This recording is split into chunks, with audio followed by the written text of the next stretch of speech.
तो भगवान के कितने अवतार हैं? बोले 24 अवतार। कौन कौन अवतार?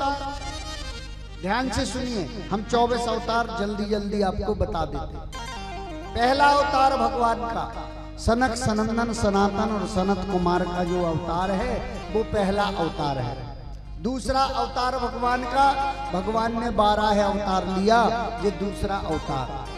तीसरा अवतार भगवान का संत नारद के रूप में तीसरा अवतार। चौथा अवतार भगवान का नर और नारायण के रूप में चौथा अवतार हुआ।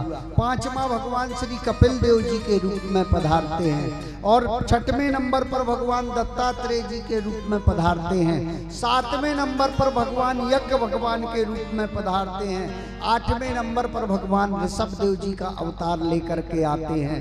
नौवें नंबर पर भगवान पृथु बन करके आते हैं और 10वें नंबर पर भगवान मत्स्य अवतार लेते हैं।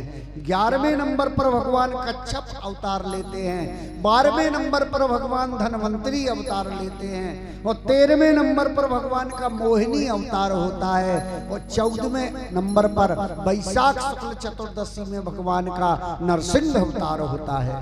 बोलो नरसिंह भगवान की।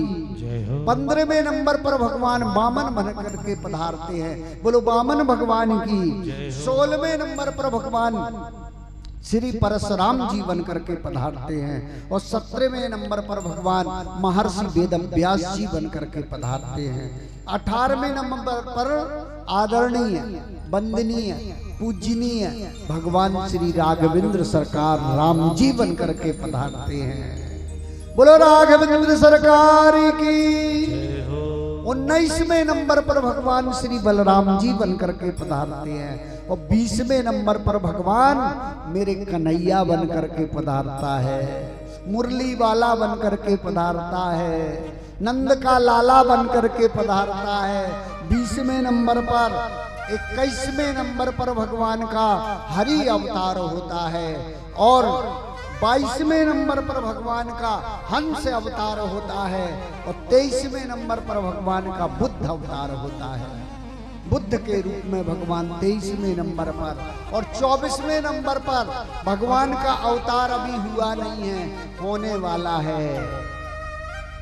कलयुग में होगा, चतुर्थ चरण में होगा, संभलपुर ग्राम में होगा, विष्णु यश ब्राह्मण के घर में होगा, उत्तर प्रदेश में होगा और भगवान 5 फुट के रहेंगे उस समय। कितने? 5 फुट के। क्यों? उस समय जब कलयुग का अंत आएगा तो आदमी की आयु बचेगी टोटल 30 इयर्स, 30 साल। धीरे धीरे ये आयु घटती चली जाएगी। अभी 70-80 में आदमी बोध लगा लेता है। कई लोग 90-90 में बोध लगा लें और 70-80 में तो आदमी मिनिमम मानने ही लगा है। आयु घट रही है और जब उस समय सिर्फ 30 साल की आयु रहेगी और आदमी की ऊंचाई कितनी रहेगी पता है आप? 1.5 फुट की, 1 और आधा, इतना सा आदमी, इतना ही सी औरत और एक आदमी एक औरत के 12 बच्चे रहेंगे। बोलो भक्त वत्सल भगवान। 12 से कम नहीं होंगे।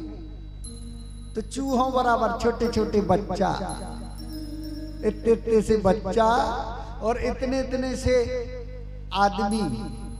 आदमी को रिश्ते सब भूल जाएगा। आदमी कोई रिश्ता किसी से नहीं, कामुक्त वास हो जाएगा।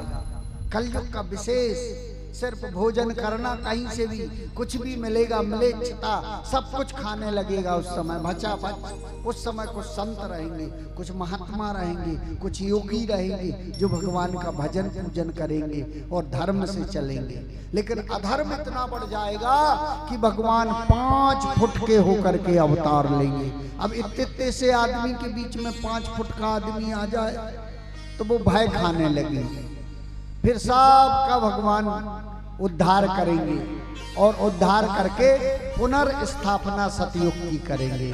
कलयुग का अंत होगा और सतयुग की फिर स्थापना हो जाएगी और सतयुग की स्थापना होगी तो फिर 1 लाख वर्ष आयु हो जाएगी। बोलो भक्त वत्सल भगवान की। तो उस समय 24वां भगवान का अवतार होगा। अब कई लोग कहने लगते हैं, मतलब बिना मतलब की बात, कई लोग कहते 18 अंश से राम आए, 20 अंश से कृष्ण आए, कई बोलते 20 अंश से राम आए, 18 अंश से, जितने अंशी हैं वो उतने अंशी हैं, विद्वता बताते हैं और उनको अंश में गिनाते। देखिए भगवान राम और कृष्ण दोनों एक हैं, इनमें कोई फर्क नहीं है, ना कोई अंश है ना कोई अंशी है। जितने अंश के भगवान राम हैं उतने ही अंश के भगवान कृष्ण हैं। राम और कृष्ण दोनों एक हैं, बिल्कुल अंतर नहीं, अंतर थोड़ा सा है, थोड़ी इनके राम जी के नयन गंभीर हैं और इनके नयन जो है थोड़ी चंचल है, बस इतना अंतर है। थोड़ी चंचलता इनमें ज्यादा है, उनमें चंचलता नहीं है। वो मर्यादा में रहते हैं और ये अपना मर्यादा खोल के बात करते हैं। शत्रु है तो आ जाए। बोलो भक्त वत्सल भगवान की।